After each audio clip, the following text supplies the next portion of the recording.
the November 13th, 2015 meeting of the DNA Subcommittee.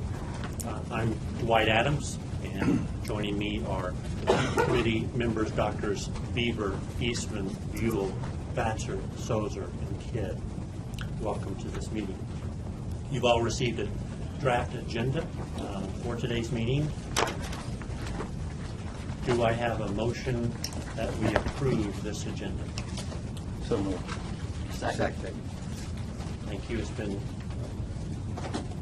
moved and seconded. All in favor, say aye. Aye. Any opposed? That motion passes. You've also received a draft copy of the minutes from our August 14th, 2015 meeting. Any questions or comments about those minutes?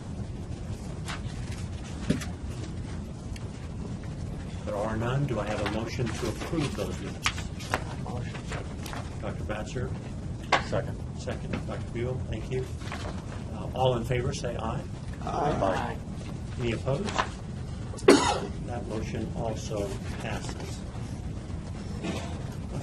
Moving on to the accreditation and laboratory updates section. The first item under this section is the external QAS audit of Erie County Department of Central Police Services Forensics Lab. This section is for informational purposes only and doesn't require a vote. We also, I believe, have members of that laboratory online if need be. I can call. If there are any questions from any committee member regarding that QAS audit.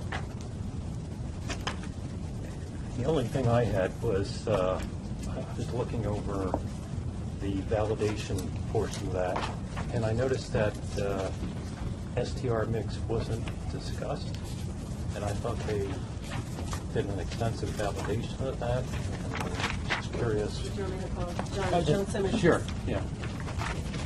I thought I saw it here. Yeah, it's in. Is it here? Okay. It's Hold on. right here. Yeah.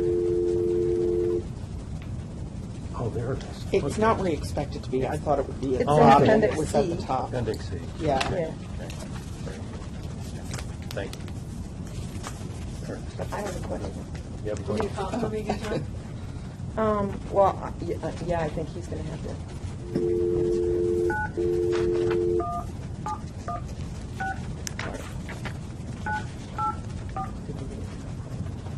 Oh.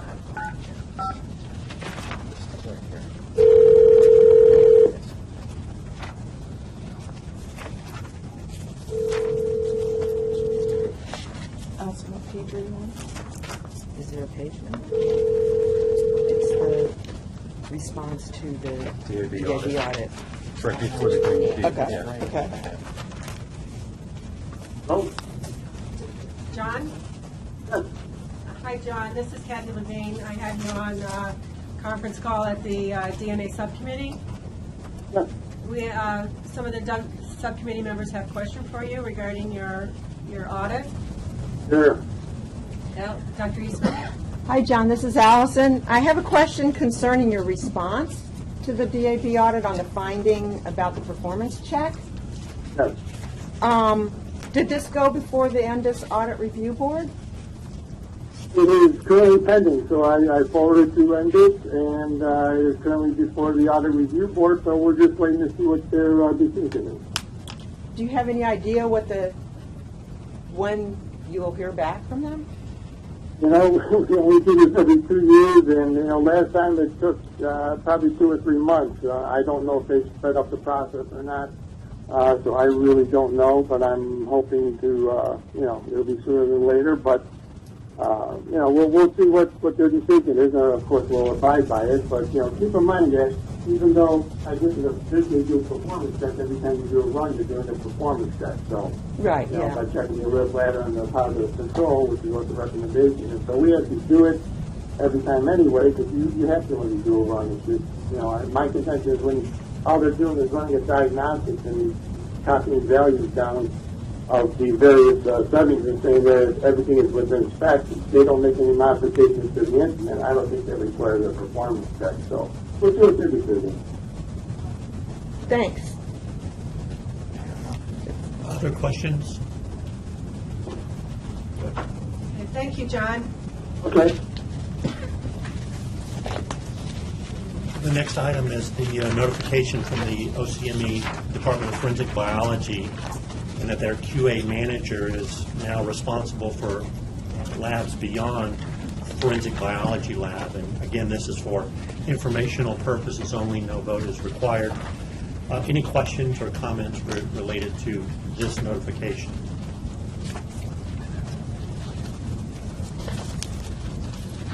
Hearing none, we'll move on. The New York State Police has recently had their annual surveillance visit, which is included in your binders, and they've made some changes in management, which they had reported. Again, no vote is required, informational purposes only. Any questions or comments from the subcommittee?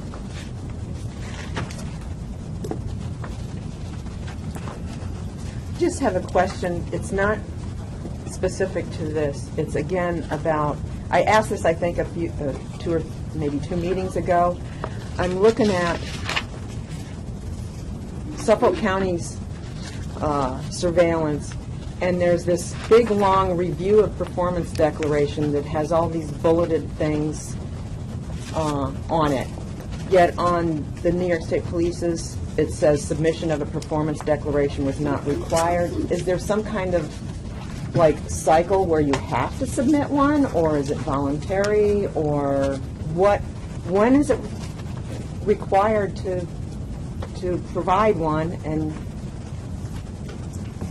I still don't. I don't know. I mean, should I call ASCLD Lab and find out?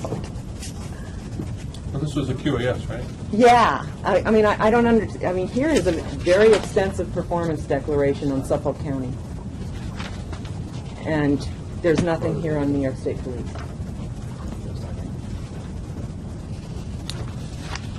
And I just wonder why the difference. I think it has something to do when they had an inspection during a period of time, but we can find out more information we got.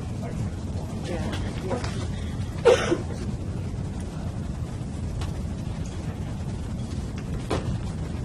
Okay. Ray Wickenheiser, I'm the director of the New York State Police Lab System. Okay, the reason it was so short, and again, not being an ASCLD Lab auditor, there was a change in the regulations for surveillance visits, so certainly the annual reporting requirement has gone down. We still collect all the same information. Now, we actually did have a QAS, but it wasn't included, so it's actually going to be next meeting that we'll be addressing that. So this was strictly the lead auditor coming for a surveillance visit. Now, he has purview to check over everything, but it's certainly not as detailed as the QAS. So it's in a different cycle, and we didn't have to do the full annual report. But this is the same thing. This, I mean, it's not. I mean, I'm not complaining that New York State Police doesn't have it. I just don't understand There was a why change in- ASCLD Lab Yeah. sometimes has it on their surveillance forms and sometimes they don't. Yeah, I can't speak to them, but I do know that the requirement for the annual record keeping and submission of the annual report has been dropped in the last Oh, year, okay. so that might be the Okay. answer. Okay, I just know that our record keeping requirement to submit to ASCLD Lab annually has gone down. And we keep all that same information anyway, it's good information, we just don't have to submit it. Thank you, Ray. Any other comments related to the New York State Police Crime Laboratory? Hearing none, and I think we've already jumped into Suffolk County. We'll look at their QAS audit for their crime laboratory. Again, no vote is required, informational purposes only. Any comments, other comments regarding Suffolk County?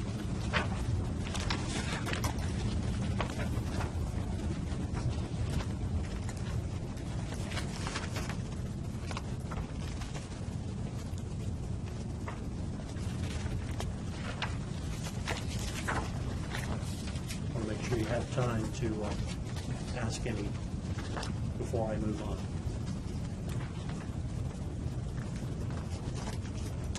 Okay.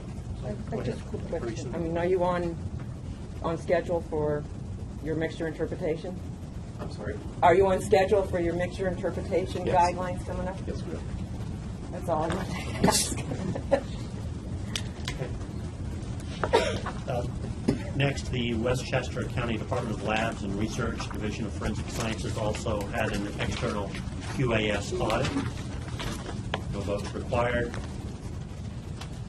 Members of that laboratory can be reached by telephone if necessary.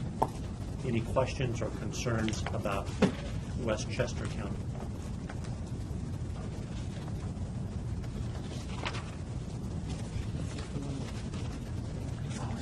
Yeah, I guess so. I think we have some questions on Appendix E.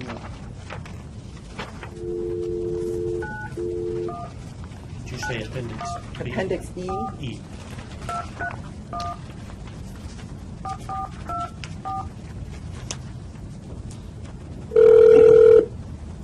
Good morning, Prince. Glad to help you.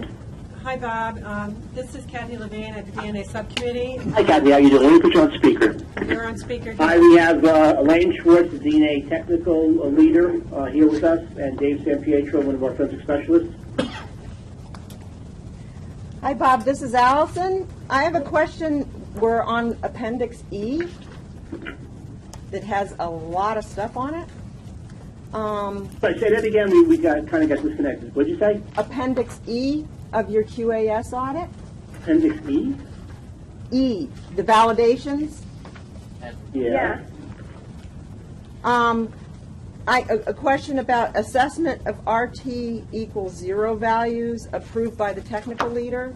Could you, I'm assuming, is this the absolute 0 on the quant? Is that what you're talking about? Yes, we did a study. This is Elaine Schwartz. We did a study with the Quant Duo kit. We ran a number of samples to see what kind of results we would get when it was detected as real-time equals 0. Okay, and did you find a 0 where you don't get an STR result? So we find a 0. We don't get I mean, when you get 0, are you going to do you still get STR results with 0 quants? Yeah. We occasionally we do get peaks detected, but they were all like below our stochastic threshold, and we wouldn't really be able to make a conclusion on it. So we determined that if we got a real time equals 0, we weren't going to amplify the sample. Okay. Okay, thank you. Okay. Other Is that it? questions? Just a minute, please. Sure. Other questions related to Westchester from any other subcommittee member? I'll just follow this up. This is Eric. Eric? What's your standard curve look like on that? What's your bottom limit on that for when you're determining 0? The lowest standard with the Quant Duo kit is 23 picograms. Picograms per microliter.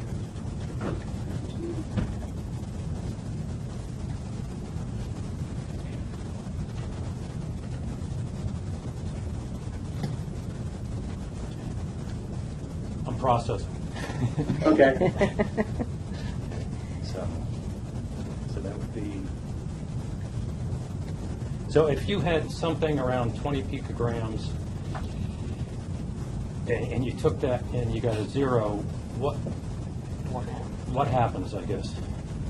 Well, if we get any value with the real time, we amplify it. But if the real time comes back with a 0 value, we do not amplify it. And that was based on an extensive study that we did where we ran samples that gave us a real time 0, and we didn't get any useful information from those profiles. Some of them we didn't get any alleles called at all. Others that we did get alleles called, they were always below our stochastic threshold.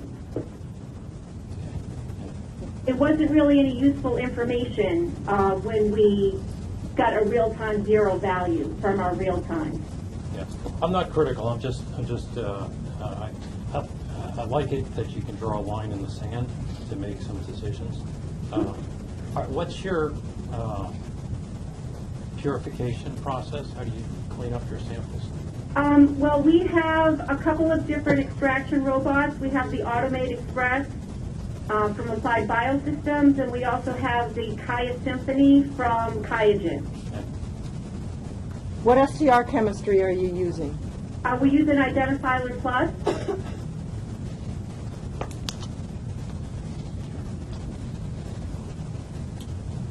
And, sorry to beat this, did you look at different inhibitors and that sort of thing in your evaluation of this? The reason I'm asking is that sometimes the chemistry of the quant system versus the chemistry of the STR systems are different, such that some inhibitors could pose problems in the quant versus the STR system. I'm just looking at it from that angle. We just did our study based on the QAS requirements for an internal validation when we did, are you talking about the quantification study or are you talking about the Identifiler Plus study? For either one, actually, we just used the QAS internal audit requirements for our internal. I guess this is where I'm going. If the quant kit is sensitive to a particular inhibitor, it could show that there's no DNA there. But if your STR kit is not sensitive to that same inhibitor, you could get results. I've seen this before, and I just wanted to know if that had been under consideration. So if you had compound X in there, it may indicate that there's no DNA there, but compound X doesn't inhibit the same way in the STR system and could give you results. And that's the only thing I'm thinking. Well, I think what we were trying to do is we ran a number of samples that gave us a real-time zero, and based on the information that we got from those samples, we just felt that it really wasn't giving us any useful information that we could make conclusions on. And we were trying to find ways to eliminate, the possibility of, we felt that amplifying those samples with real-time zero really wasn't giving us any information, and it was kind of a waste of time to amplify those samples. Eric, this is Bob. I'm just curious, well, what type of inhibitors are you talking about? Oh man, I'd have to go back, but it's a thing. I guess it's been particular with me that sometimes the quant kits aren't tuned the same way as an STR kit, that they're built a little bit differently. I applaud your actions, by the way. I think this is good to have a line in the sand. I just want to make sure that you're cognizant of that. The systems are different in buffers, and the inhibitors that maybe affect one system may not affect the other. Right, and I think that's one of the reasons that we have like both the Automate and the QIAGEN system, so that although they share some similar technologies in terms of extraction, we have both of them to kind of cover ourselves for possible inhibitors where in one extraction system they might not work, in the other one they might. So we've always had a dual system for doing our extractions. Yeah. And perhaps with those extraction systems, which are pretty good, my point may become moot. So, yeah, just Well, I mean, you might want to maybe in the future investigate that. yeah. Dr. Buell, I just had one other comment. If we had any inhibition in any of those samples, we probably would have gotten an indication of that with the IPC control that's run with every sample, and we would have definitely rerun that sample if that had an indication that there was a problem. Right. Yeah. No, that's another check for you. I don't always trust that, but it's another check. Yeah. Very good. Yeah. Well, I'll sign off now. Thank you. That was Just good. one more quick question. Is this carrying over to the YSTR as well? Yes, we use the same kit for what? Oh, in terms of the A zero for an undetermined for the male? Do you not do YSTR? That's correct. Oh, I had one other. Sorry. One other question, please. One other question for you. Sorry. Your CAPEX positive control. Could you talk about that? Yes, we have a positive control that we run weekly to determine, is it weekly? Yes, every week, to determine that our APIC system is running correctly. So we run that sample, and we have like a certain range of sperm cells that we expect to detect. And if we detect that the number of sperm cells within that range, then we feel confident that it's working correctly before we put any casework on that week. Do you test the, well, it's tough, but would you say, do you test the sensitivity of the system in that slide that may have only one or two heads that would find that? I know that came up last time. Someone questioned us about that, and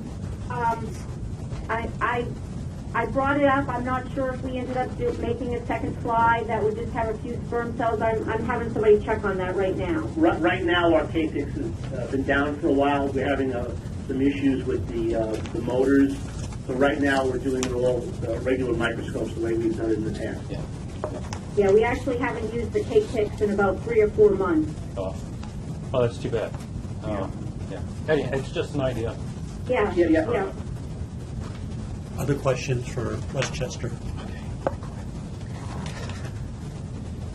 Thank you, Westchester. Okay, thank you very much. Have a nice day, guys. Okay, we'll move on then to new business, and the first item up in new business is the partial match update, and Brian, I think you provided an update for us. Sure. So the current status of the program, to date, there's been 87 names that have been requested through the partial match program. Of that, 35, the evaluation could not confirm, which means they didn't meet the statistical thresholds. So 48 were released, names were released. There's 4 that are still pending a statistical evaluation. Of those 87, 45 ended up being closed. There's 3 that remain active. In 3 cases, a relative was identified. 2 resulted in an arrest, and 1 resulted in a conviction at this point. So that's the status of the program up to date. You have in your packet the actual partial match policy, and over time, this needs to be reviewed, and this is certainly a good time to begin to ask questions regarding this policy, and if there are any anticipated changes coming before us. So I'd like to ask Ray Wickenheiser with the New York State Police if he knows, and you can come to the table, Ray, and if you know of any updates that may be on the horizon that we should be considering. I think it's really up to the review of the committee. And at this point, and again, I mean, speak candidly, we almost have come into this system of looking at partial matches almost accidentally. We're only looking at a one base mismatch, which is not really that diagnostic. It's something that we come across almost as a part of a QC measure. So while we do pursue these, certainly if it comes to us, we will pursue it, but it's not like I will say we're actively looking for it. So I think it would be my view that from the perspective of the committee, if you want to be a little more aggressive, that really is up to you, or if it's something where you feel more comfortable with the status quo, certainly in moving to the new software, we'll certainly continue to do what we're doing. But I think it would be reasonable to have the committee kind of relook at it as to what the direction they want to go. Great.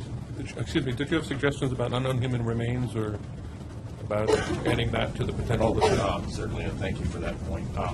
Without a doubt, I think it's one thing to kind of look at unsolved cases, but without a doubt, when we have cases where we have human remains, where we could provide closure to family, I think we could easily divide the cases up into types.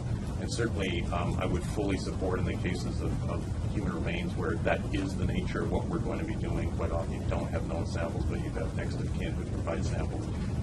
Personally, I would be fully in support of being much more aggressive with what we can do with human remains.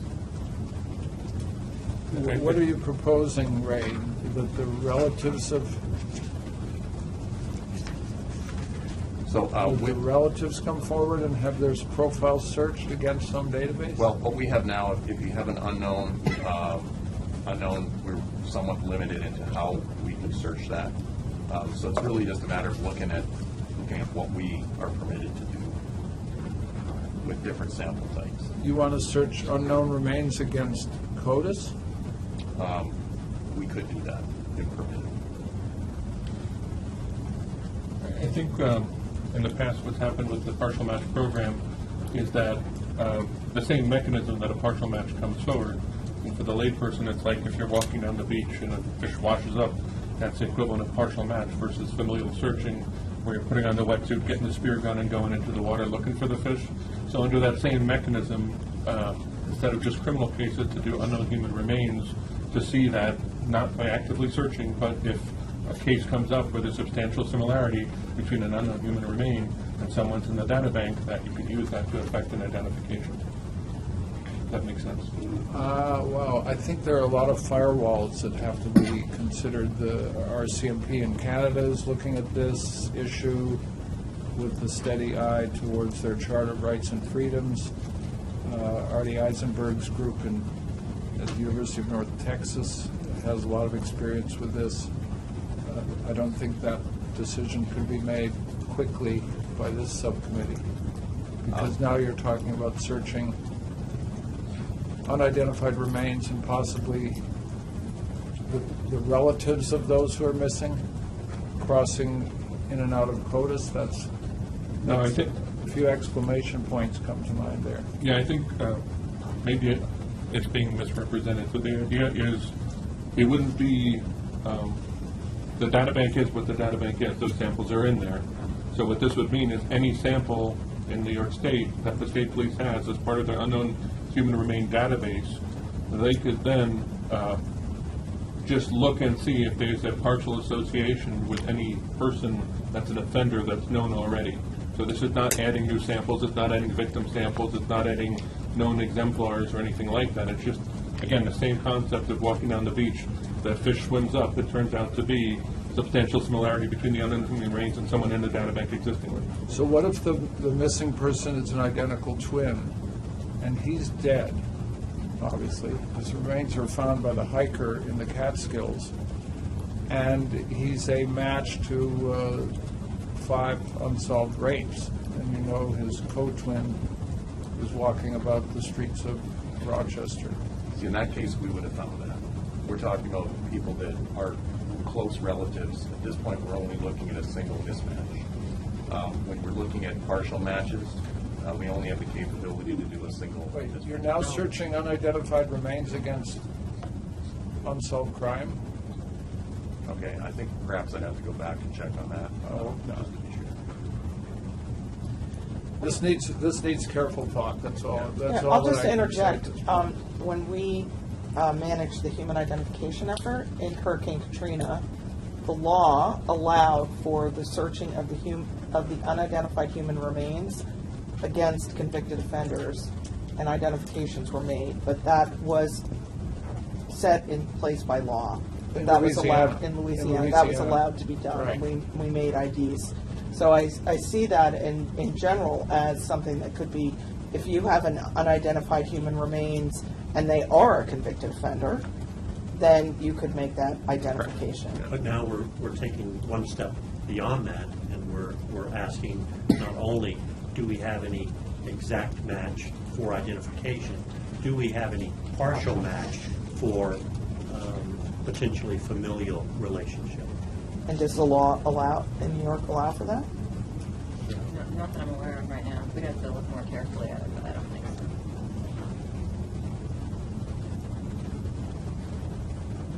So, again, my understanding of what we're doing now, and again, I'll have to verify this with my folks, is that because of a QC check, we're looking at everything for a single mismatch. So at one locus, you have one mismatch. That's what their program accounts for. And we look at those as a QC measure, but also now that we have potentially found something, we'll also evaluate that match. I just can't swear to whether we're doing it for found human remains as well, but we're certainly doing it for all of our forensic unknowns, and hence the program. But that's not a very powerful tool. You're only looking at one single mismatch. There could be others more that are out there that we're just not looking at. So it's something that we've sort of come upon. I think Brian's analogy is very apt. We're not looking for the fish, but if one lands right in our lap, we can't look away when we find one that's so similar. So there's a tool there that has potential. At some point, you know, we're at your beck and call as to what we're going to do with that potential. And I can see that there is definitely a separation. It's one thing when you're looking at the potential crime and in investigating relatives, but if you're looking at human remains, you may want to treat those differently and be perhaps more aggressive with those kind of cases because it just provides closure as opposed to a investigative need. Brian, for my benefit, who's the keeper of the records for the partial match policy? Who created that policy? I think it's basically, It's a regulation. yeah. So the DNA subcommittee adopted a policy that was then codified in a regulation. I see. So it would be up to this To this- committee to correct, bring to make a forward any recommendation. recommendations for To the changes. commission, correct. I just have something minor, or maybe I'm going off topic, but on page 3, looks like there's a footnote under the last bullet. If there's a footnote number 1, I just didn't know what that. It looks like right here, Brian. It just looks like something has gotten missed off the page.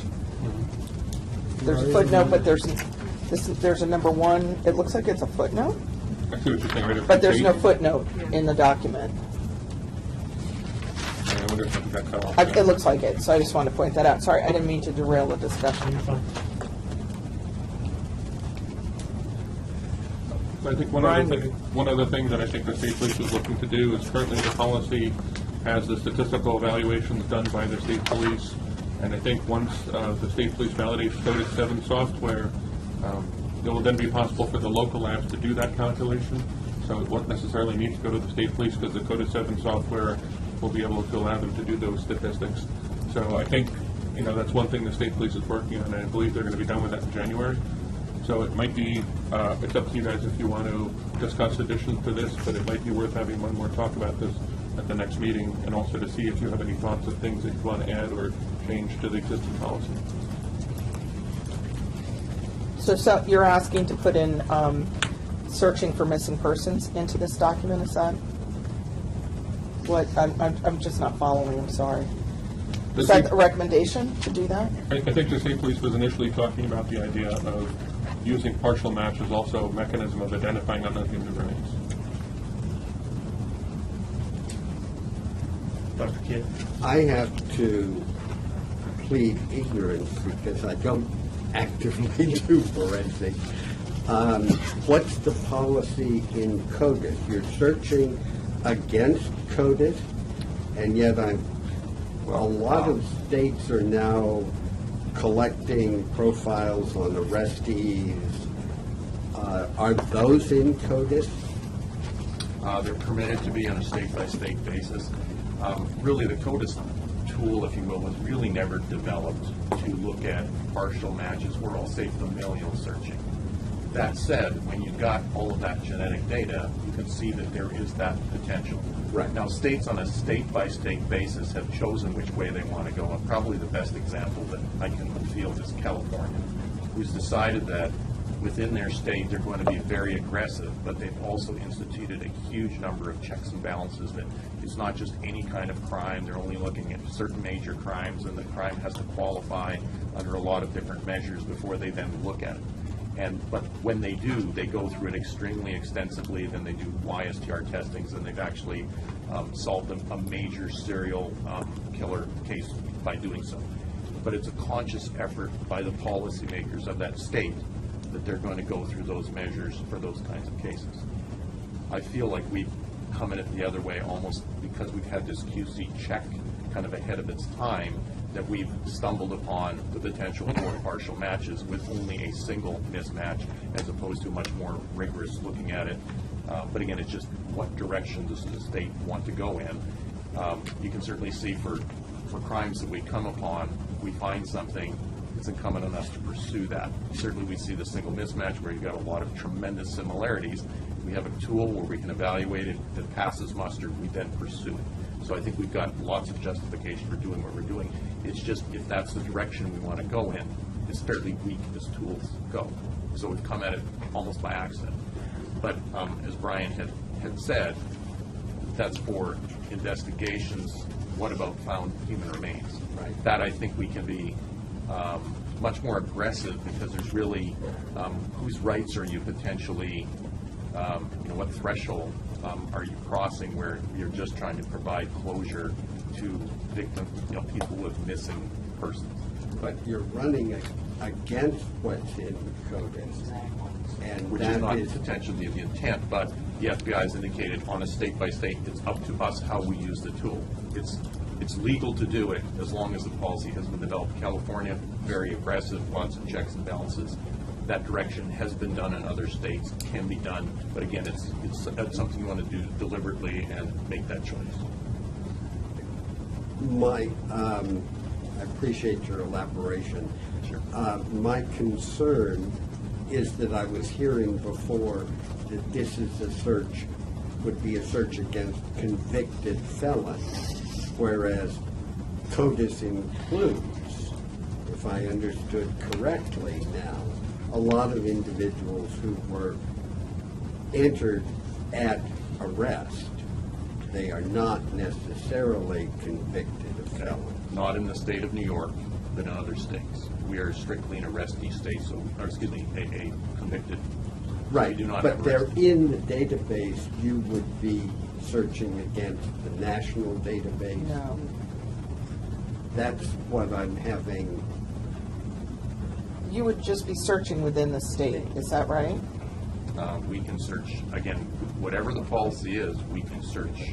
We can search within state, we can search national as well. So have you talked to the medical legal community? Do they think this would be helpful to them? They have a number of unidentified human remains. Sure. Marie Samples, New York City Office of Chief Medical Examiners. We do have some sets of unidentified human remains that we've identified potential partial matches through the CODIS search. And the New York state law precludes the state police from releasing us the name of the potential family member. Okay. So we are at a block because of the policy that's governing the partial match in the state of New York. So we would be supportive of expanding the partial match regulations to include the category of unidentified human remains. And, I could say in Katrina, having that in the legislation was very helpful. And it could be, that could happen again. I mean, you could have full matches, I guess, if you had a convicted offender. Full match would be identified. It's the partial match that we've Okay. identified with unidentified human remain, but the state regulations says crime scene sample doesn't account for human remains. So we're blocked. Okay. So that's what we're trying to So say here is we would like that expanded to include. And that would be in here? Yeah. That expansion could take place in there? Yeah. And just another thing, this is an investigative tool, so it doesn't mean it'll lead to an identification. Right. Other things still have to check out to make sure it works. It's just one piece of the puzzle. But a lot of times, obviously, in human identification cases, that link allows a lot of connections to happen that actually lead to that identification even through other means. So these would be cases, and correct me if I'm wrong, but these would be cases where family members haven't come forward. And so they wouldn't be in the missing persons portion of CODIS. So that's where you would see those. We have a handful of them, at least a handful that I know of, where the search against the offenders has not led to a 100% match, but we've identified it as a partial match. But the state regulation precludes the state police from releasing us the name of a potential relative. So if with the unidentified remains, you find bullets embedded in several bones, you could classify that as a crime scene and work it that way? We still can't go beyond a single mismatch, which is, again, as a diagnostic tool, very weak. So even as a crime scene, unless we get a direct or almost direct match to a profile in CODIS, we can't go any further. Marie, help me understand, you just stated state regulations. Are we talking state regulations or this policy? The partial match regulations. Which are, the regulations are based on this policy. They're essentially identical. Really, this policy. So it's limiting it to forensic profiles, basically, and it excludes unidentified human remains. Another comment? Steve Hogan. Andy, haven't we been down this road in a different way with the KDAP project? Weren't we essentially doing the same thing when we created that special database for unidentified human remains and searched every possibility, or was that not analogous? Well, I don't think they were. I'm not sure. I'd have to look it up. Sorry, but I think if they're cases, if they're medical legal cases, and if they're in New York, I would assume they're in other jurisdictions as well, where you could solve. Those human remains are being searched against relatives of missing persons using the CODIS software in kinship mode. But what we're talking about is that fish washing up on the shore, a partial match against an offender, and we can't pursue it. It's two different things. So I see the value in that. Yeah, okay. We definitely have a policy. We have some great discussion on potentially needing to add to that policy. I mean, I would almost classify a case like that as a forensic medical legal case. All I can tell you is that the state police have said that they are not classifying it as such, and they have not pursued our request. Sure. And I'll say on behalf of the state police, if we were directed through policy that we were able to do that, we'd be looking to follow that. I'm not sure if this requires a motion and vote of the subcommittee at this time, but I think it would be a great idea if Ray, the state police, and Ray with the OCME got together, put something together related to an enhanced policy that this subcommittee could take a look at prior to our next meeting. Okay, would you be looking for something specifically to the human remains or something broader as well? Just strictly human remains? Both. Both. As far as I'm concerned. There's, as distinct. So two options then. Okay. Yeah. I would prefer that, and that way they could have something that is probably what you might consider lower hanging fruit, and it's something that might be slightly more aggressive. Yeah. How about something, again, maybe beyond my scope to say, but just maybe like a recommendation letter about everything you want changed? Sure. And you can look So at that way it's not narrowed down to one specific thing, whatever it is, the specific components of the partial match policy you feel could be improved, and then the subcommittee could take that into consideration and see which, if any of those parts you want to address. Dr. Bieber? Well, someone mentioned efficiency, and certainly to limit yourself to one mismatch is inefficient. When the RCMP did a housekeeping exercise when Sylvain Lalonde was still working there in Ottawa, they looked at matches within their offender database of 10, 11, 12, 13 locus match, and they had, of course, some aliases and twins and duplicates and a couple of housekeeping entry errors. But they found among 25 close but not perfect matches, matching at 10, 11, 12, 13 markers, getting rid of the twins, the aliases, the duplicate samples, etc. I think of 25 in the denominator, 17 were brothers. 17 of those close matches were brothers, but they weren't just one allele or one locus mismatch. Some involved a 2 or 3 locus mismatch. So this policy in place would be expected to be highly inefficient at producing valuable investigative leads when you have one hand tied behind your back, forcing only only allowing yourself to look at a one locus mismatch. And correct. We've come about this almost by accident. It's a QC measure, but once you find somebody who's so close and only has a single mismatch, you're going to expect that there's a higher potential that they be related. So as you move to 2 and 3 and 4, the numbers may go down, but certainly you're going to find potential leads in relatives. I would agree. The challenge, however, if you go that way in a policy change, is that begs the question that will come up. Are you now morphing the fish right in front of you to an active search? That's correct, and that's why we look to this committee for direction. So at this point, we have been doing the single. We can certainly, we can propose something, or you can give us some guidance as to what you feel comfortable, how far that morphing goes. Are you comfortable with 2, 3, 4, what level? And you could look to the RCMP and say that the number is, somewhere in this, there is what you might consider reasonable, that we're not going on a large fishing expedition, but we're still taking the ones that wash up on shore. So if you could provide some direction, or you could throw it right to us and we'll...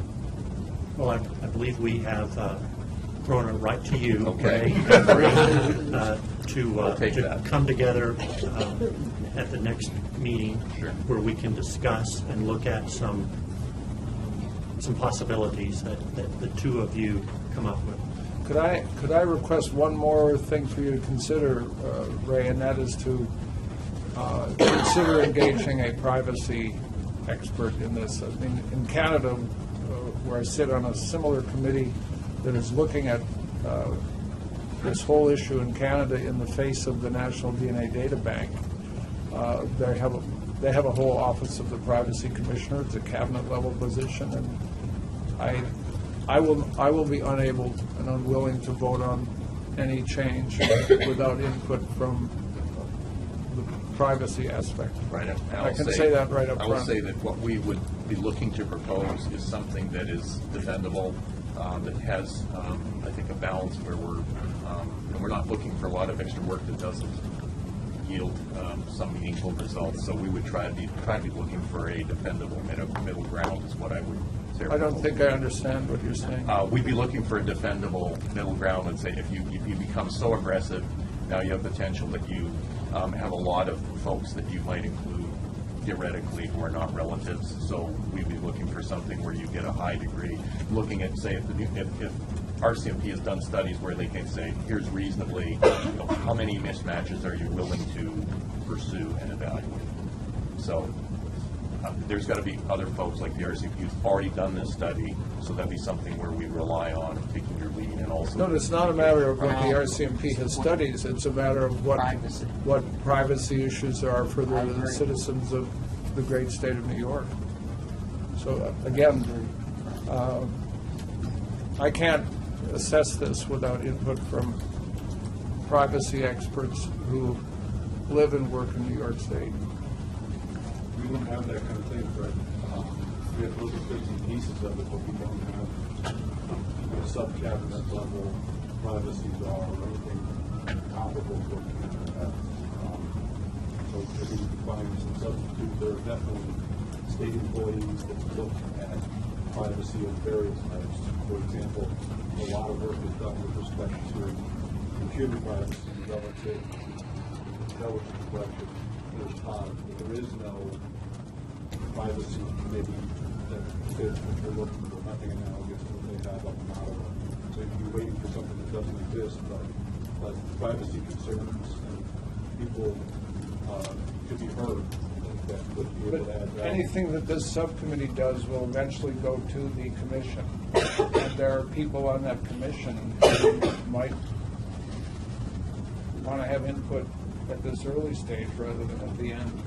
That's all. Yeah, I think we're getting ahead of ourselves, though. I think let's see what recommendations they come forward with. And as I said, I still have sand between my toes walking up and down the beach, and so far, as crazy as it sounds, the process has worked. The serial killer has been apprehended through this process, this passive process. Maybe let's talk about what we can do to tweak this for compassionate, maybe identification of human remains or changes of policy, and then we'll see down the road what debate that'll come. But obviously there are privacy concerns, but I'm not necessarily sure we even need to go down that road because I'm not sure that the policy changes will actually necessitate that yet. Well, I think that Ray and Marie have their marching orders as best they can be given from this subcommittee.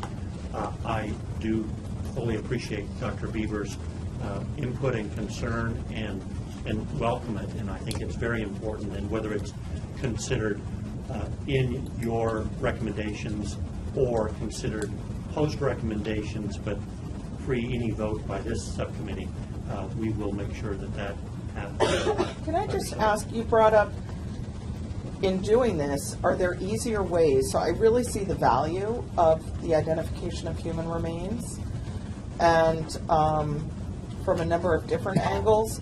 Are there ways to do this in a, I don't fully follow the way that this is being done now from a matching standpoint, but are there ways, when you were saying you were doing a balance, are there ways to do it more efficiently?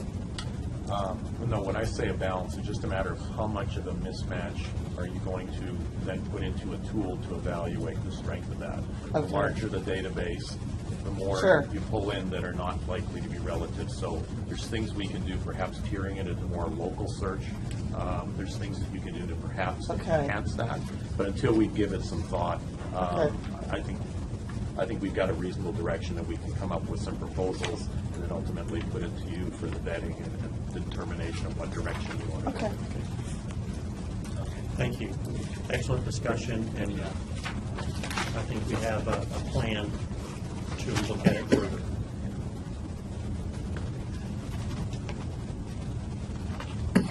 The next item under new business, the Commission received a letter from the New York Crime Laboratory Advisory Group expressing concern on the use of rapid DNA technology outside the confines of an accredited lab. The Commission asked us to consider this correspondence and to make any recommendations deemed appropriate.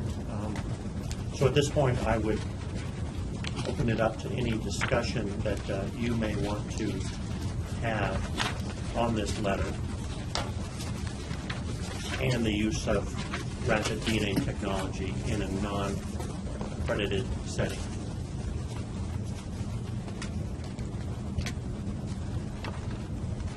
Brian, who in New York has one of these instruments now? No one to my knowledge, but again, that's limited to my knowledge, which might be not up to date or correct. If there was a plane crash tomorrow in Elmira, New York, with 200 decedents, who would have jurisdiction over that crash site, and would they bring such tools? Would it be NTSB? Would it be the New York State Police? Would it be the... Historically, the jurisdiction where an event like this occurs is the one specifically where it lands on the ground rule to do it. I'm thinking back to Suffolk County, TWA Flight 800. Suffolk County affected all those identifications. There might be other federal resources. New York City, Flight 587, same type of thing. And I think there is the infrastructure there to affect that. And this was back in my day at the OCME, but in Flight 587, I think the identifications were done maybe because the infrastructure was already there because of 9/11, but the identifications were done in probably the most expeditious time of any plane crash in history. So I don't know that that's necessarily an issue for rapid, per se, and I think even then, I don't know that any new and emerging technology you'd want to use that quickly on something if you don't have the policies and procedures in place, because you could potentially affect the misidentification of human remains. So at this time, we don't know of any agency actually implementing this rapid DNA technology. That's correct. Fred, I'd just like to dovetail off from what you kind of alluded to. I actually see rapid DNA technology being very effective in mass fatality, especially in family assistance centers, where families come in and need to give a DNA sample, and then right then and there, before they filled in their 8-page VIP or whatever antemortem data they're collecting, you would be able to see if you have enough references and could really expedite the effort. So, I see this as a valuable tool, not only for, mass fatalities, but also for things like human trafficking, determining relationships and other, for refugee camps. So I want to make sure if we're looking at something, there are a lot of different applications in addition to just the application in a police, at the police. Well, that's exactly where I was going with my question. We wouldn't want to see a regulation put forth here that would hinder the immediacy of those Right. situations. Are we making the distinction, though, between accredited versus non-accredited laboratories in this discussion? I don't believe there's a regarding that, and I think the other thing to consider is that any regulation you make would only be effective to the state personnel and would not affect federal. So theoretically, should you have some massive colossal, apocalyptic event, federal resources are still not bound by anything that you do. They're federal resources, but I think the DNA identification may take place at the local medical legal jurisdiction, or whoever they ask for help on that. The medical examiner signs the death certificate. Or the coroner. Yeah. I think in general, where I see this direction going is anyone currently doing this? And maybe the thing to consider is, if someone does consider doing this, they come before you to say how they're going to do it. And, clearly there's expertise within this panel to determine that. Well, maybe I'll make that as in form of a motion then to respond back to the commission. That my motion is that we, the subcommittee, recommend to the commission that any agency that wants to come forward and to start using rapid DNA technology, that they would appear before the subcommittee first to provide detailed understanding of protocol and procedures on when this technology would be implemented. Is it all right that I make a motion? For criminal casework? So that's my question, is what is our jurisdiction? Because identifying remains in a mass fatality situation is not necessarily criminal usage. A gas explosion. Many things could result in this without any criminal aspect. And I think we're talking about the technology, not necessarily its application. That's right. All application, technology. If it's going to be deployed, this should come before the committee. I agree with you that its usefulness is beyond a criminal nature. I think our subcommittee is interested in ensuring that the technology, especially if it's going to be used in a non-accredited setting, like a police agency that is not an accredited crime laboratory, that we have the responsibility to review those procedures before they're implemented. So what is the purview of this committee? Is it for, I think that if it's for forensic or criminal,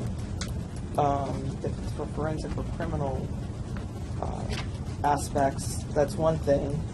I think if it's for kinship determination at a medical examiner's office, that might be something different. I don't know. Does a medical examiner, the plane goes down, medical examiner mobilizes his forces, brings in the fire department, the police department, and the cop has just been to one of these training seminars. He says, I can help you out. I know this one company that'll do rapid DNA.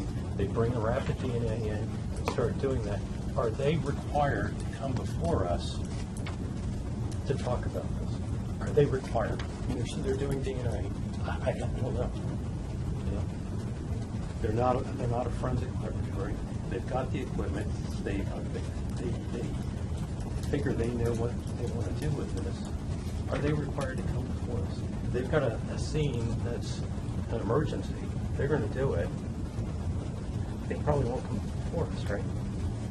I don't know. Yes, I'm but- just asking a point of information. But those data are going to be utilized by the Office of the Chief Medical Examiner or someone to make determinations, and I'm Perhaps, suggesting that, yeah.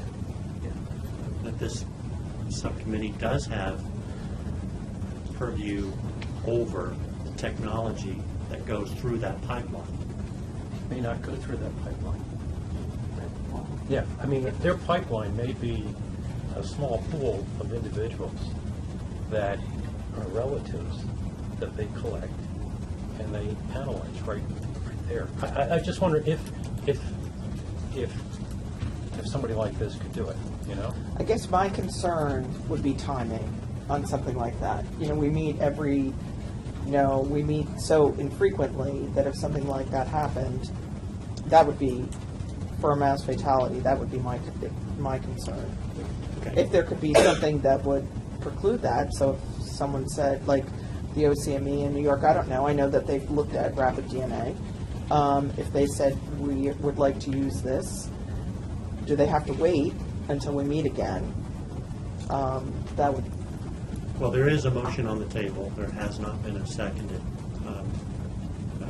Maybe we could get a second and then have discussion or continue that discussion. The motion deals with any agency within the state. Now, I guess the question on the table is, are we talking law enforcement agency versus any agency?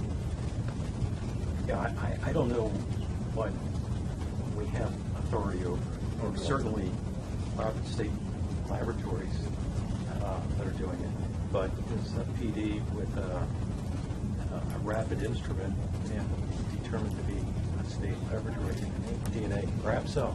You know? And Government rapid DNA agency? has been sold as something to have in the booking office. Yeah. I think the letter from NICLAC clarifies some of the concerns you have. If you look at the last paragraph, what it says there is forensic DNA testing is defined in executive law as, quote, any test that employs a technique to examine DNA derived from the human body for the purpose of providing information to resolve issues of identification. And then it moves on to say that the DNA subcommittee was specifically created to, quote, assess and evaluate all DNA methodologies proposed to be used for forensic analysis in New York State. So concerning your question of purview, you have purview, according to this, if, you know, where it goes. Arguably, there's some question, because what is a forensic lab? Is the police department a forensic lab? But I guess one of the ways you could maybe potentially modify this, if you have that concern, is that you could say any agency looking to use this in a criminal investigation needs to bring this before the DNA subcommittee. That would dodge that bullet completely, because what you could do is, if in fact that was your recommendation to the commission, then any agency, and it doesn't have to be a law enforcement agency, it could be child protective services, it could be welfare, it could be who knows what, because theoretically, you know, you could have any agency from a county or state potentially using one of these units to assess benefits to do who knows what, and what level of training or technology that comes with it. So if you put it in the context of criminal, then you leave that concern that seems to be hanging on the table and obstructing you off the table. I will modify that motion to include criminal. Dr. Stozer, I'm not so concerned about the timing issue, because we meet every 3 months or so, and any agency that's about to implement this technology is going to have to go through, hopefully, validation studies, other testing and training. So I think there's ample enough time for our subcommittee to consider that implementation before it actually happens. But Mr. Chairman, I have to continue thinking outside the box. The State Department, Homeland Security at Logan Airport in Boston or at LaGuardia Airport in Queens, they may have a family from Uganda or Bolivia who come in saying that these are our 3 children, and they want to use rapid DNA right there to decide, are these people kin? There are situations like this that are now coming up with the State Department, Immigration, Customs Enforcement, and so on the spot. Do you get to bring these kids in with visas or not? Still federal, though. Federal, that's federal, Fred. We have no. And it's good to think of all these It is. considerations. But this is all happening. Yeah, no doubt. Oh, yeah. Parentage testing. You could do parent, you don't have to wait 3 weeks for the answer. You could do it right now. He's the father. I think the concern that NICLAC Nursery mix-ups in hospitals. Without doubt. And I guess the concern that NICLAC has is, while there's use to all these kind of justifications, if there's not adequate training and controls in the process, you could actually have an improper conclusion come from this because the testing is not idiot-proof. You know, it depends on how you do in the process, and as long as someone has some basic protocols in place, and this is close to using a microwave, but it's not totally, and people still blow themselves up with microwaves. So the idea is that if you're having a control over something that ultimately renders an identification, not a hint, not a clue, an identification, that there should be some level of quality control involved in it. And obviously there are circumstances that are beyond your control, and I think the modification that Dr. Adams is talking about to his proposal seems like it addresses that. But, you know, at the same point, there's a peril potentially to this being done wrong as well. My last comment is that there are these databases that have been referred to by others, not by me, but by others as rogue databases. In Davis, California, the local sheriff decides, I don't care about the state Estes or CODIS or ENDIS, I'm going to create my own database of cigarette butts from the miscreants that are hanging around on this corner. And we know who they are, and we're collecting the cigarette butts, and we'll create our own database. It's totally outside the scope and purview of the FBI or the Cal DOJ. And couldn't the same thing be the case? And it's a rhetorical question. Monroe County Sheriff in upstate New York says, we're not under the jurisdiction of this DNA subcommittee or the commission because we're not the Monroe County Crime Lab. I'm the sheriff's office. I have the money from other resources. We have a donor, and we want to set this up. You have no. Do we have jurisdiction over everybody who might want to buy this instrument? I'm not sure we do. I think from the way the regulation is written, you could actually make your recommendation to the commission. The commission has to move it forward. But theoretically, the commission could notify all the 592 law enforcement agencies within the state of New York that we are advising you that you have to bring this before the DNA subcommittee before you do it.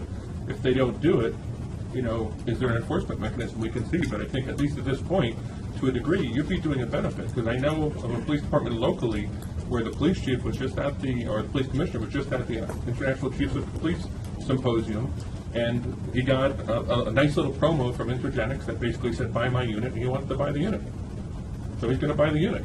And right now, if he buys the unit, he has no idea what's going on with the unit, why he's going to do it. He's got a grant, he'll spend $500,000 for something that's going to sit in a closet and never be used. And that's really what's going to happen throughout the state. So I think the people that are seriously about using these instruments, they should just say how they're going to do it. You're giving them notice. Obviously, if they do it, enforcement is a different issue. But, you know, you're giving them notice that you should bring it before us. Then they bring it before it means that they have to have some type of basic, very basic protocol and policy. And you've seen just from the federal guidelines that are coming out with the arrest booking stations, you know, they're clearly dumbing things down significantly. You know, you're not looking at a 170-page QAS on it. You're looking at a 2-page document saying, do you have a pulse? Can you push this button? But at least you have that document. You have something. There's some guidance. There's some document. There's some quality control that comes into that. And I think that is a useful thing to have. And I think it'll save a lot of departments money spending needlessly, and it'll also allow people that want to pursue this technology to pursue it with the right guidance, which you guys are. It sounds good as long as there's an out for the emergent humanitarian applications. One of the things here, specifically DNA methodologies, what does that mean? Is that the 10, 20, 100-page laboratory manual with a particular instrument, or do we just think of it as rapid DNA with a couple of specific instruments, and we say in general that this is possible if you have trained people, and that would apply even in the mass disaster case? Yes. I'm just not sure Yeah, so at what level. Yeah, so I definitely think that instrumentation and methodology needs to be validated and people need to be trained. You're not just doing things on the fly. On the other hand, I worry about timing. I think when we did when we were looking at STR mix, I know that we had to try to get that through faster, and it maybe took, I don't know, what? 3 meetings. Yeah. And so that's just what I worry about timing as well, even that we're holding up things. The last sentence in this letter asks this subcommittee to create the regulations. We can't do that. You said we can, or we can't? Yeah. I mean, we could do it, but it'll take 2 years.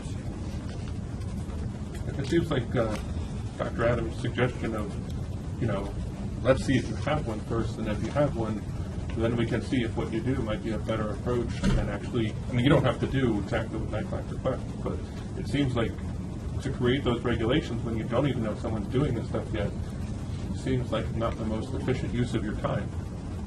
Because obviously this would be a challenge to go through and do that. But I guess the concerns I have, and also coming from seeing how these things have been adopted, is, these units are very good and fairly idiot-proof, but that doesn't mean someone's going to not understand that they have to get certain chemicals and reagents, and when they can't get those chemicals and reagents, I can replace that with a little bit of water over here. And look, I found that if I mix this thing together, I can make it work a little better. You've got to make sure that the people understand what they're doing and how they're doing is exactly how it should be done. And the thing is, budgets are not, this is seen as a one-time budget for a lot of departments. You spend $250,000 and I've got DNA capacity for the next 10 years, as opposed to you spend $250,000 and you've got $3 million of expenses for reagents and maintaining that going along. We're not even talking about competency proficiency testing. I'm just talking about the basic operation of the instrument to make sure that people aren't trying to extend it because of cutting corners. I think that's the basic purview of making sure that people at least come and understand the constraints that they should be under to implement this technology to come up with reliable results. We've been asked by the Commission to consider this correspondence, to come up with recommendations to the Commission that we deem appropriate. There is a motion on the table. It has been seconded.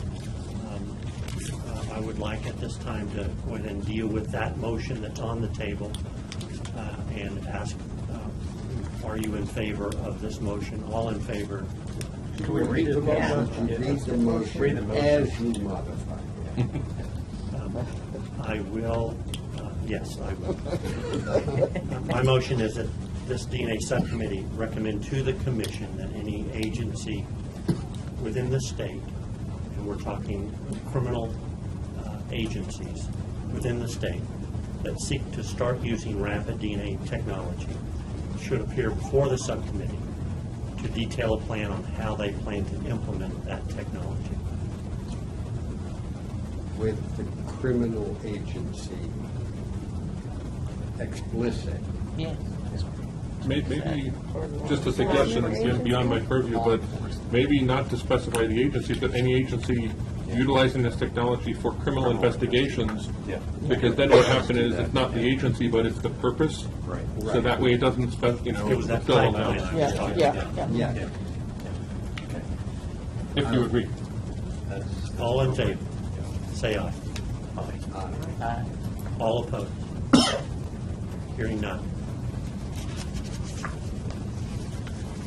So I'd like to just bring up to the table, and Allison, you said it was 3 meetings, but it may have been more, because I think we were alerted that this type of software was going to be used, that StarMix was going to be used, and before, I don't even know, before there was a meeting on it. Perhaps. I may be remembering wrong, but I just want to bring We got a lot up. of this stuff Yeah. before the first meeting that we had. Okay. I just want to look at how the committee can be supportive of new technology for forensics in a more expeditious way. I don't know if it's possible or not, but I think that, so you don't cut corners, like Brian, talking about what Brian was saying, but Well, is there anything preventing us to have like an emergency meeting? No, you can always have an emergency. As You can long always- as we you can have a have more quorum meetings and if it's you need. in a Yeah. venue that the public can Correct. attend. Your schedule's the biggest thing, biggest one. Mine's pretty open. Okay. Thank you, Dr. Stone. Okay. The next item is a letter from the New York State Biology Technical Working Group. Brian, why don't you just give a brief discussion on this BioTwig? Sure, and you've seen a letter from them before, but just to refresh your memory, New York State is fortunate, and it's one of the only states I know in the country that has had the a component of each laboratory that does DNA in the state of New York has met at least twice a year, sometimes more, to go and talk about relevant issues that are within the community. So for the last 15 or so years, this group, which is actually an offshoot of NICLAC, the Crime Laboratory Directors, will get through and look at contemporary issues that are going on, trying ways to affect change in laboratories, any way to increase the efficiency and effectiveness of laboratory operations and ensure consistency between laboratory operations. So recently when this group met, and you last heard from them when there was the FBI Topstat issue, prophylactically this organization decided that they keep up on things that are relevant in the forensic community. The issue with combined probability of inclusion and exclusion has popped up in the radar in many jurisdictions throughout the country. So they thought it would be worthwhile to provide a notification to you of the current status of where things were at. Now, this might have been a notice, Fred, that's sitting on the binder on your desk, sitting in the document that is jumping on your desk. There was a notification that was provided a little late, and only because the BioTwig had just met very in a close proximity to when this meeting had come. So this is not something that was requested, but they just thought it would be a good practice to notify you, some of the concerns that are in other parts of the country do not appear to be a concern here, and they just wanted to kind of put things on your radar where they stand. And I know personally, like John Butler's been talking to the labs in New York since like 2008 or 2009, coming up and giving mixture interpretation talks. This has been a fairly aggressive group trying to get out there and trying to stay on the cutting edge of technology that's constantly evolving.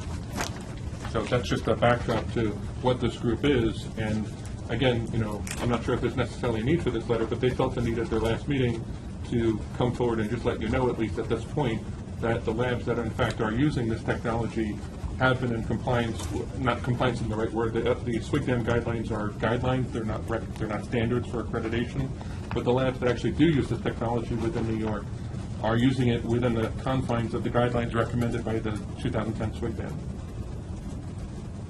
So, again, it's just a kind of a notification, there's no vote required or anything, but they just felt it would be beneficial to, put that out to you. And obviously, as things develop, they'll keep updating you, and, kind of like that.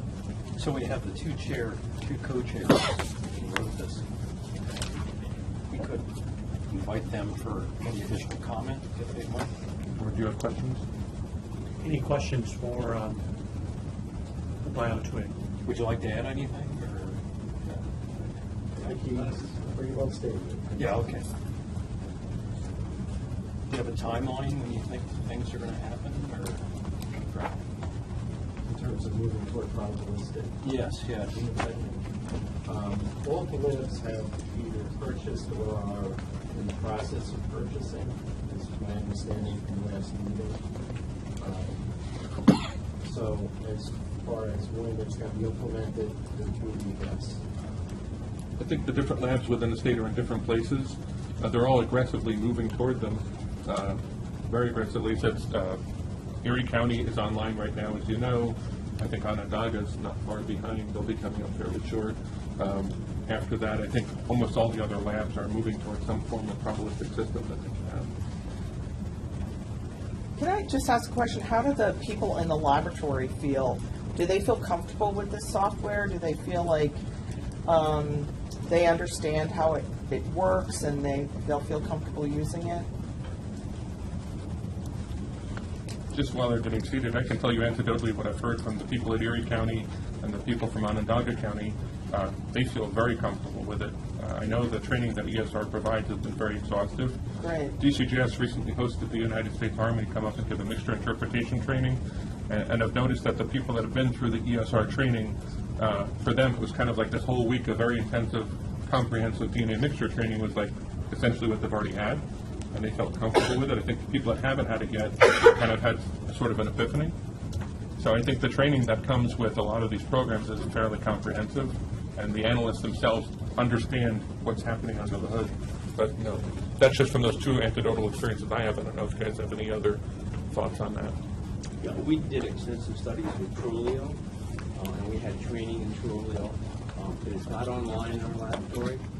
Some people seem to pick it up relatively easily. Other ones have more difficult time. I know Virginia, for example, has Trulio online, and they don't have everyone online. There's only a certain subset that actually do that analysis and testify to that.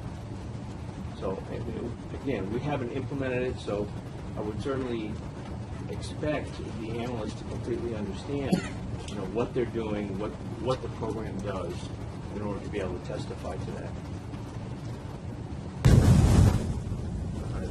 Nothing to add. Yeah. Are labs predominantly going one software versus another, or is it split, or do you know? I think right now more labs are looking at STR mix than Trulio.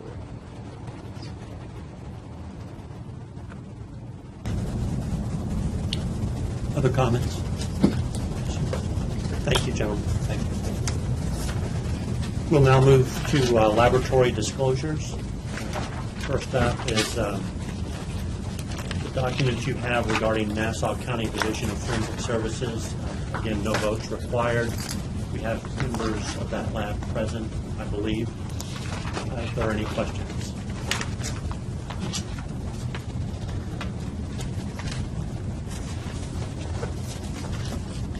Hearing none. Next is the New York City Office of the Chief Medical Examiner, their forensic biology laboratory. Any questions regarding these disclosures? I had just a couple of comments. Please. Maybe a couple of questions. Rosenberg, Quality Assurance Manager for the Department of Forensic Biology. Good morning. Maybe the first one was just from an email that was sent.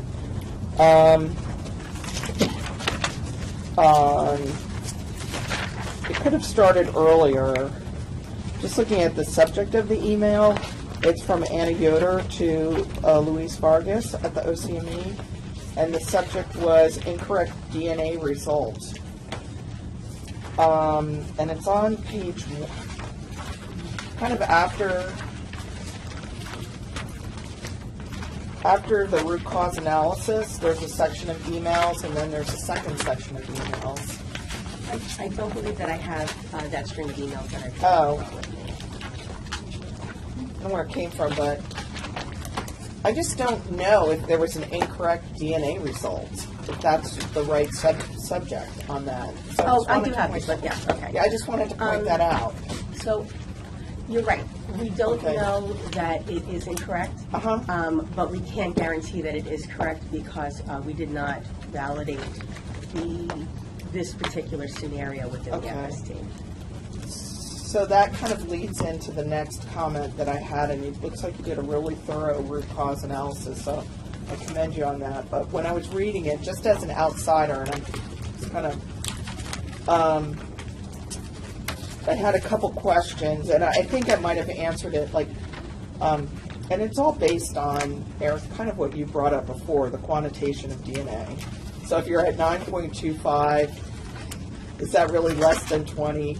You know, we're drawing a very different line in the sand here than I think that was drawn earlier when they had a zero value. Kind of a confidence interval or something. Yeah, but so I just, you know, you're in a kind of in a hard position there, and I guess I see why you went high copy versus low copy on that. But really, when you get to the software, the FST software, does that really depend on the concentration of DNA? It does, because the drop-in and dropout rates for our FST have been based on quant value. So if it's 101 picograms per 5 microliters and up, it'll be considered a high copy sample, and the software will calculate based on those scenarios.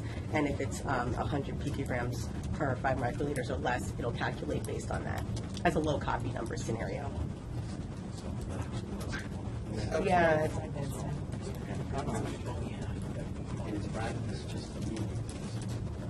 Depends on your standard curve.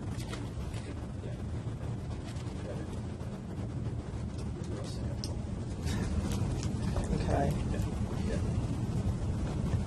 Other comments? So it doesn't have anything to do with the peak heights or something else? Could you incorporate that? It's not a continuous system. It's a semi-continuous. Okay. Any other questions or comments for this disclosure? Thank you.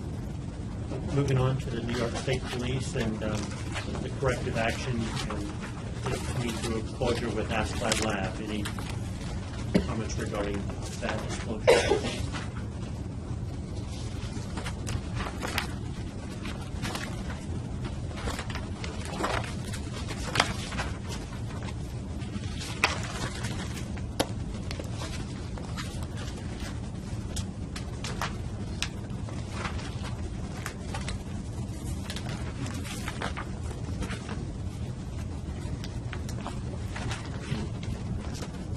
Also on the missing persons profile,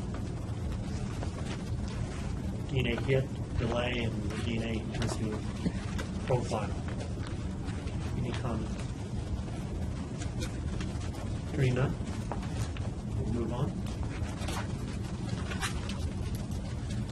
The next item on our agenda is an executive session, and can I have a motion from the subcommittee that we move into the executive? Motion. Thank you. Second.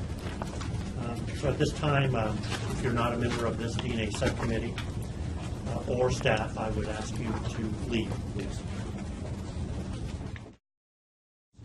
Matters relating to current investigations or personnel matters that lead to an appointment, promotion, demotion, discipline, or suspension of a particular person. And Dr. Fletcher, you made that motion. Is that still make it? Yes. And seconded it. Thank you, Dr. Eastman. Now. And a vote. Is it unanimous? Yeah. I'm sorry. It's been a long weekend. Thank you. It was approved. At this point, I'd like to go back on the record and report that no action was taken in executive session. The next meeting for the DNA subcommittee will be February 5th, 2016 in New York City. Do I have a motion to adjourn? Motion. Dr. Baxter? Seconded. Second. All in favor? Say aye. Aye. Aye. Any opposed? Thank you very much.